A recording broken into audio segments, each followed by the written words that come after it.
Welcome to the Autism Empowerment Podcast, your source for acceptance, enrichment, inspiration, and empowerment in autistic and autism communities worldwide.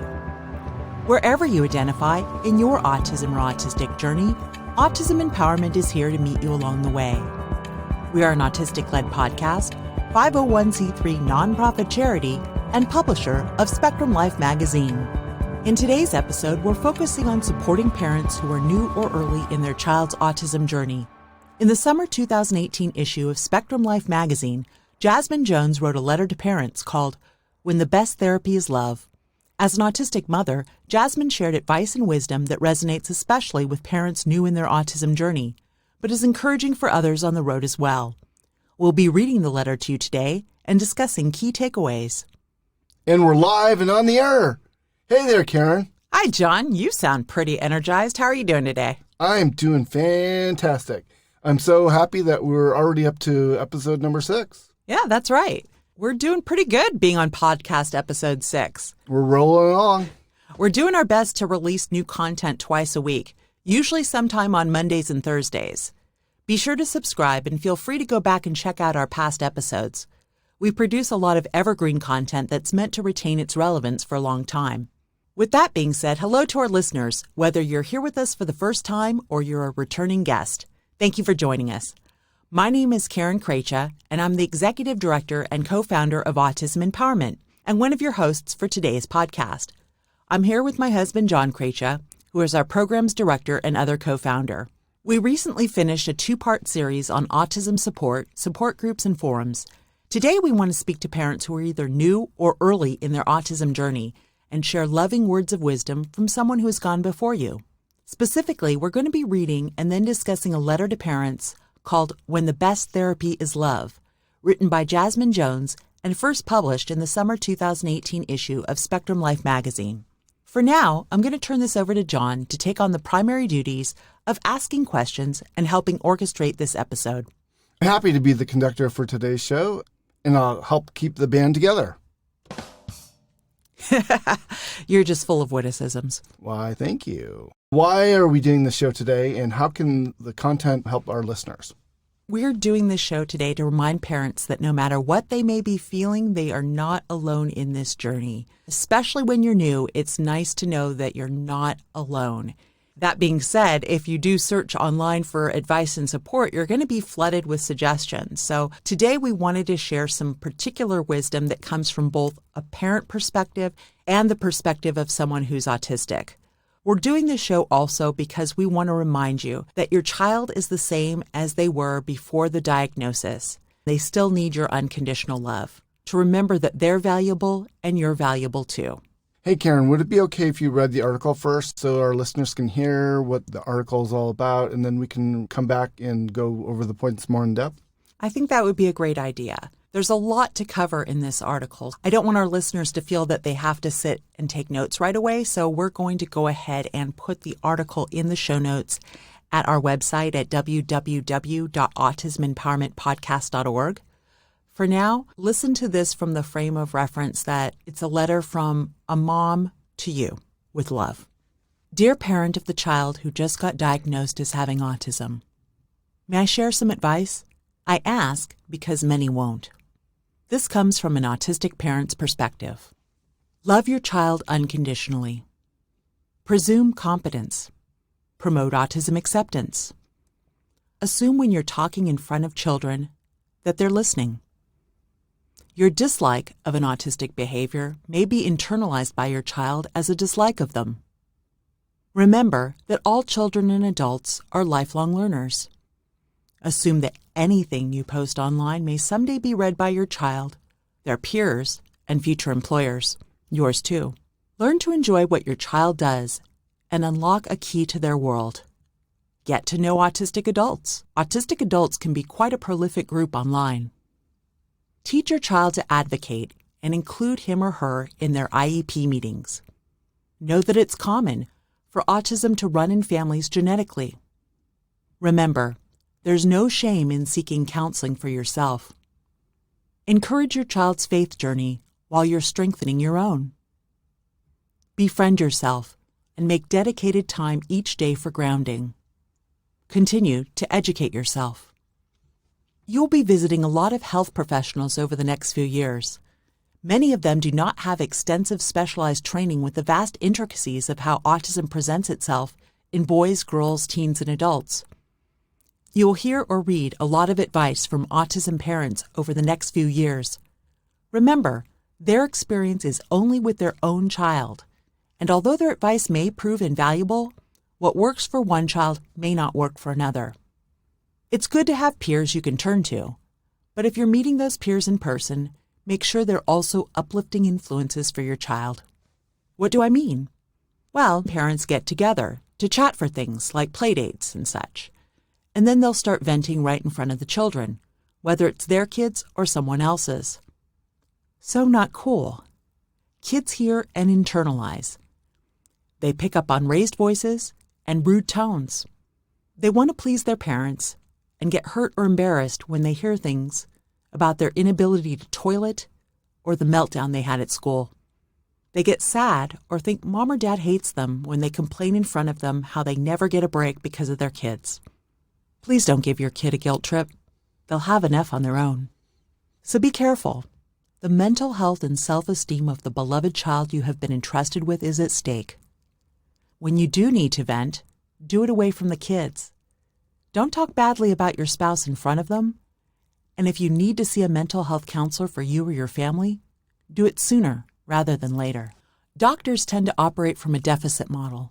In other words, the medical model of what is broken or needing fixing, and may suggest things which put you in a panic mode thinking if you don't do XYZ for 30 hours a week and buy XYZ supplement or do XYZ treatment, you're going to somehow miss out on an important window that's going to close for your child forevermore. Hogwash. It's not for me to determine the best treatment for your child, but my advice for you is that when you're interested in learning about a particular type of treatment, that you seek out opinions from people who have had that treatment in the past. Love your child. Don't try to fix him. Help your child with skills in a way that works with her neurology and not against. Finally, remember that people with lived autism experience are often willing to provide well-needed perspective on what will work for them and what might not.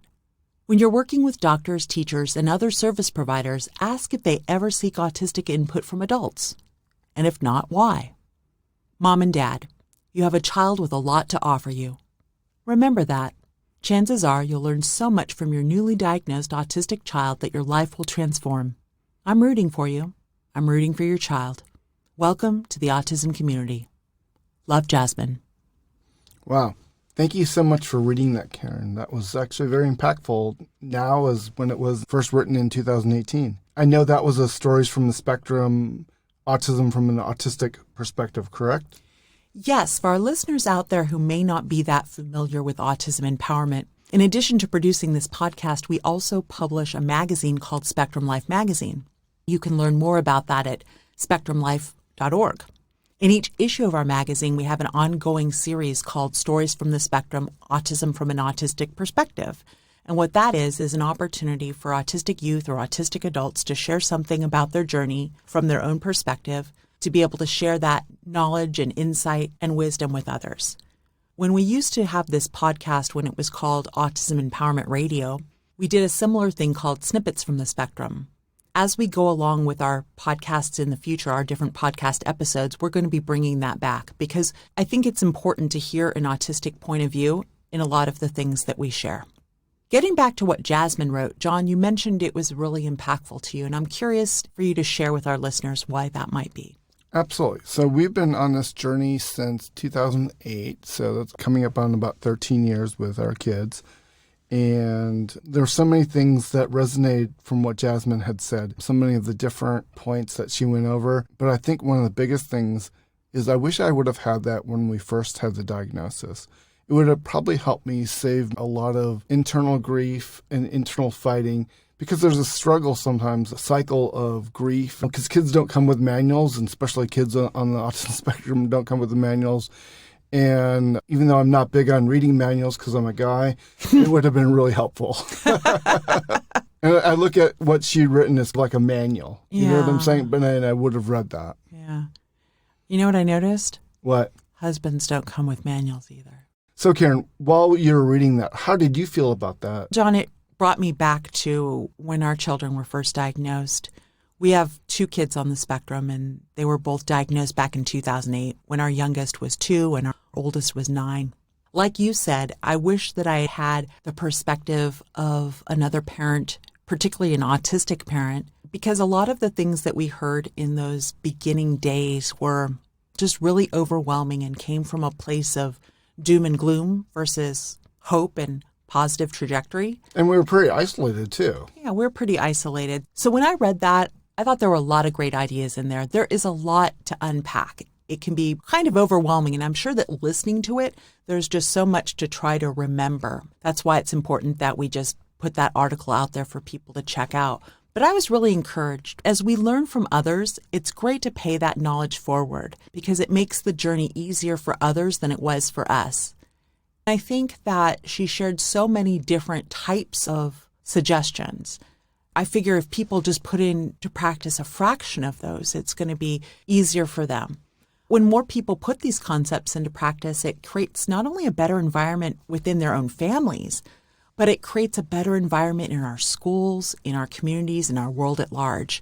Just like each of our children have gifts to give, we do too, and we can all help make the world a better place. So I think Jasmyn's article helps create more ambassadors for autism acceptance. And if we can be better parents by learning some nuggets of wisdom from other people, that's just great for our children and great for ourselves. Well said. Do you think we could go over some of the points and unpack some of the points that she had gone over?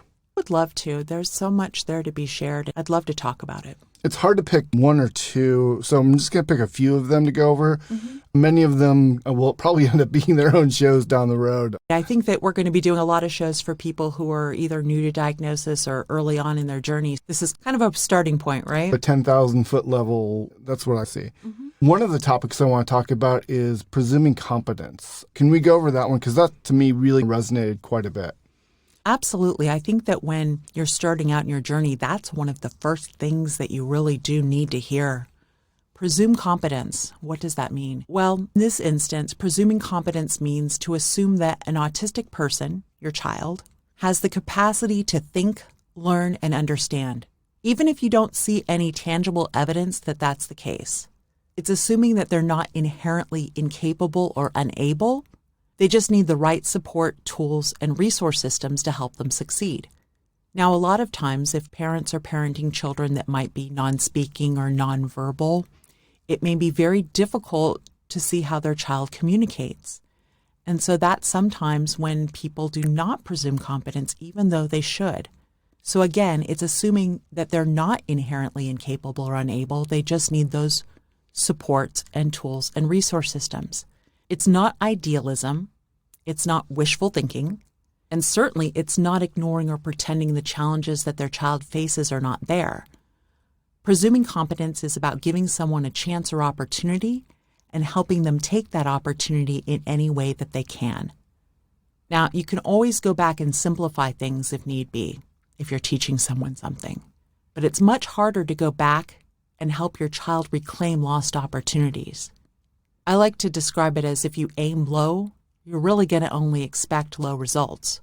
But if you aim high, your child will be more likely to rise to meet those expectations. It's interesting. Can I interject here a little bit? Sure, absolutely. It's interesting because we've been to a lot of different autism conferences and we've met a lot of autism advocates over the years, right? We've met many that have been nonverbal or non-speaking. In communication with them, they've expressed to us how it was very difficult for them because they would be hearing all of these negative things from their parents or from providers or from other people outside of themselves. And it really weighed on their mental capacity. It really didn't lift them up. John, you made a really good point there. I have, over the years, seen many different autistic adults who are currently still not able to really verbalize or speak, but they communicate either through writing or other communication devices. They talk a lot about how they heard and understood so much of what people around them were saying, but they couldn't verbalize their competence. And so they were stuck in classes that were way below their ability levels. If you happen to be a parent of a child who isn't currently speaking, our child had lost his ability to speak at one point, find a way to communicate with them. Find a way for them to communicate with you. That's a great point. That actually segues into our next section. So Jasmyn talked about presuming, but now we're talking about assuming. Can we talk about some of her points when she was talking about assuming? Assuming. Yes, I remember one of the points that she made that stuck with me particularly was assume when you're talking in front of your children that they're listening. I think that is so imperative. I don't know how many times I have been in situations where I'll be with parents of other children on the spectrum and they'll start talking about their children in front of the children and in front of my children, and they'll be saying something really negative or bad.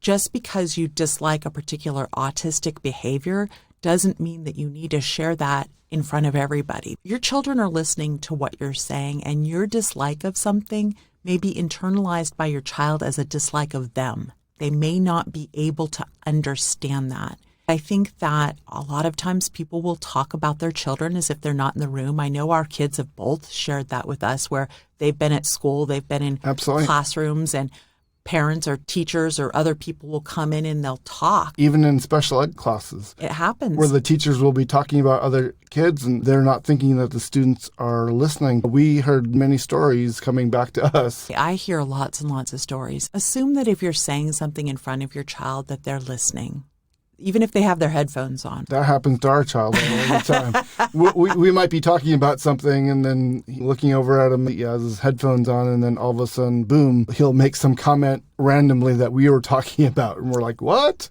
Yeah. So be very careful. Certainly, if you need to vent and if you need to get something out about your child, don't do it in front of them. I think sometimes what ties along with that is to make sure that if your child is coming with you to a doctor appointment or you're in an IEP meeting or you're with a meeting with a teacher or other parents or something along those lines, that the people there are also respectful in front of your child and that they're presuming competence. This was something else she said. Assume that if you post something, that there's a possibility that your child may someday see it.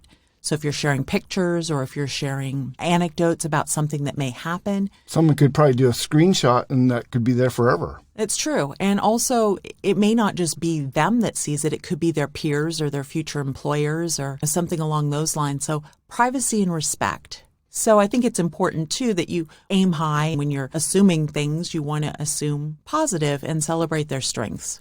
Speaking about celebrating strengths, why is it important to enjoy a child's special interest, and how can that unlock their world?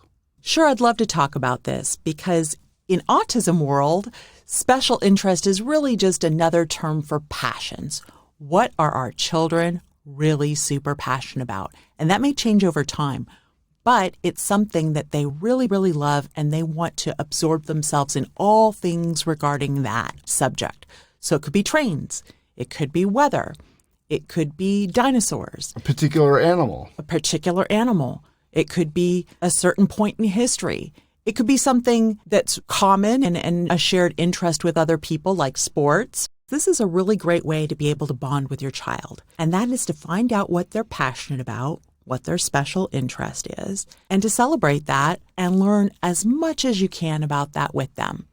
In fact, it really will help them feel accepted and loved if they can talk about their passion or their special interest with you.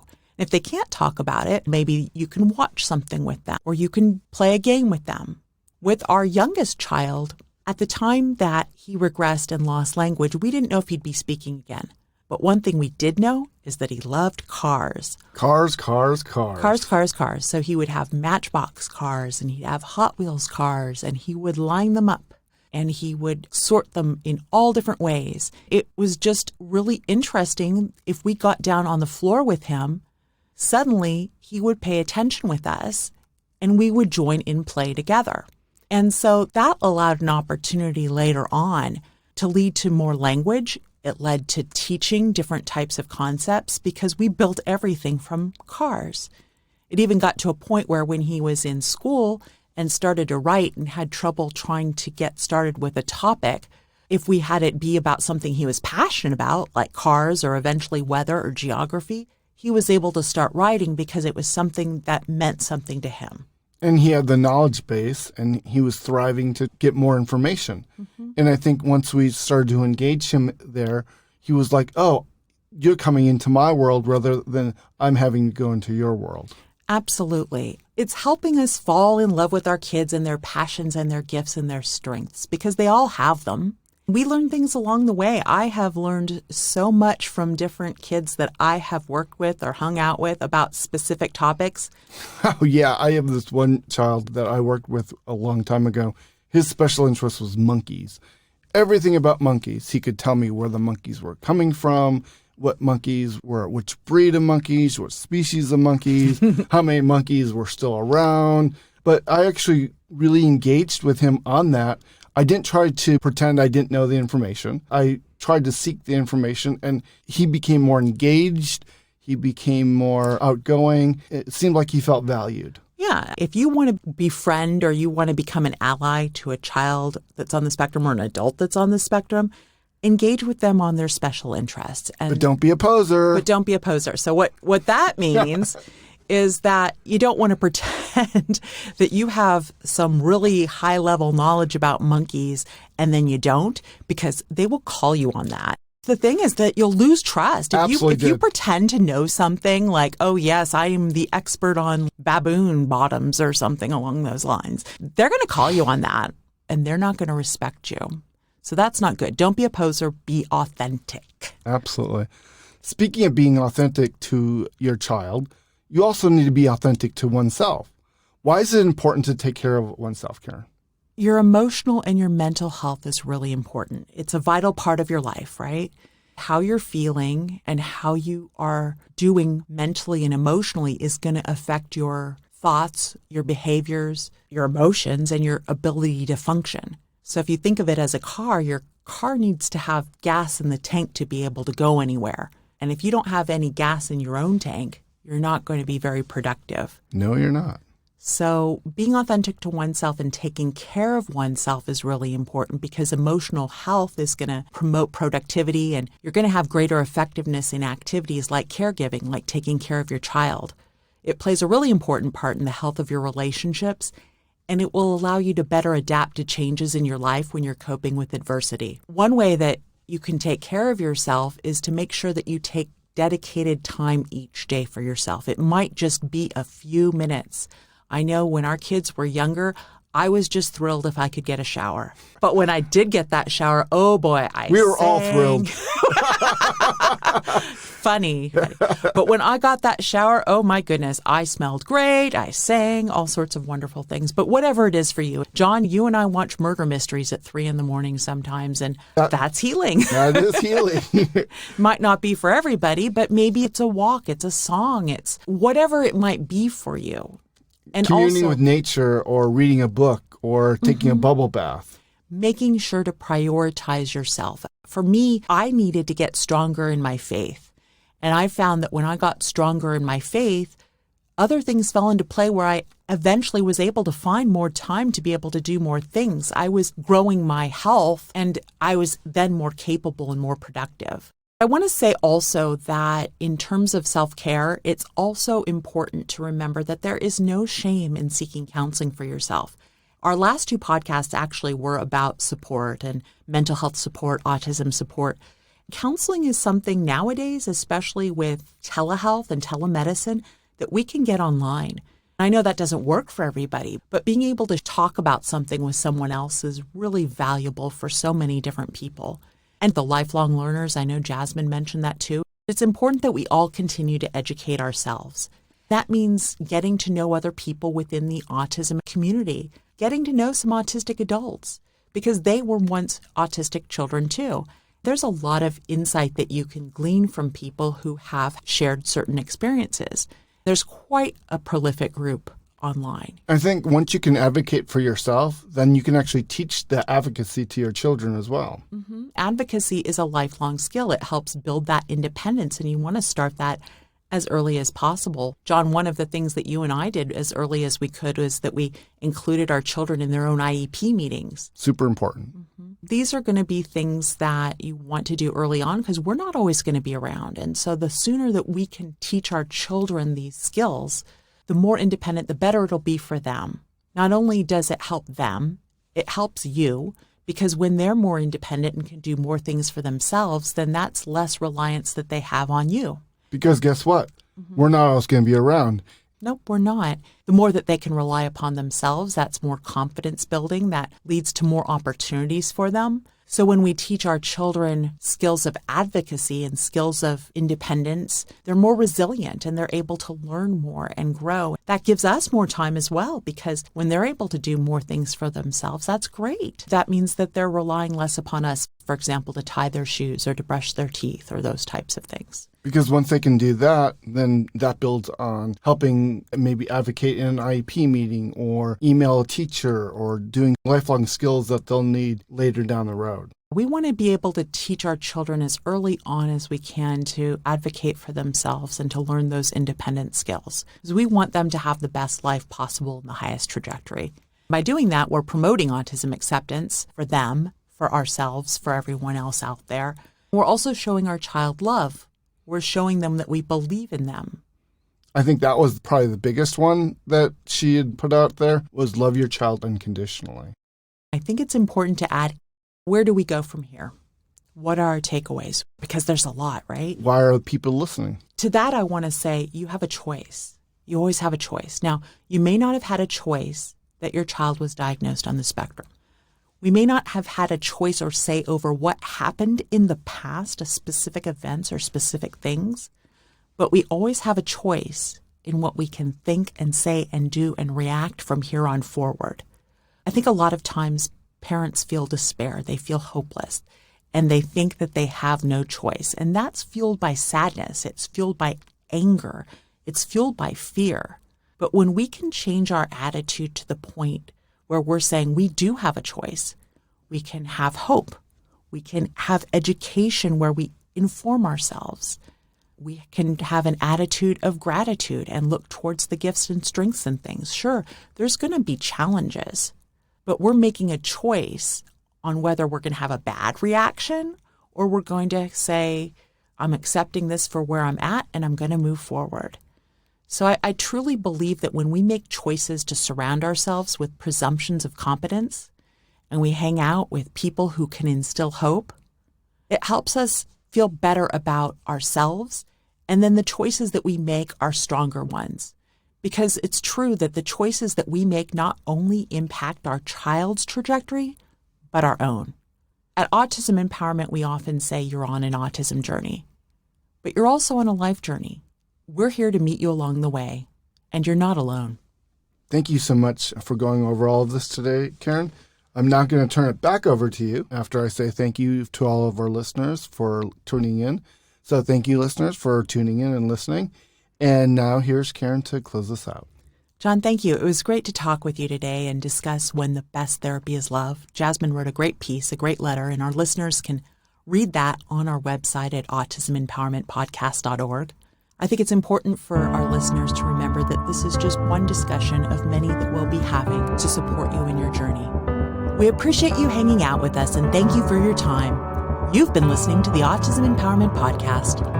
If you'd like to get connected with our community, as well as all the great support and content we have planned for the future, please hit the subscribe button and visit www.autismempowermentpodcast.org for show notes, transcripts, social media details, Spectrum Life magazine, and more.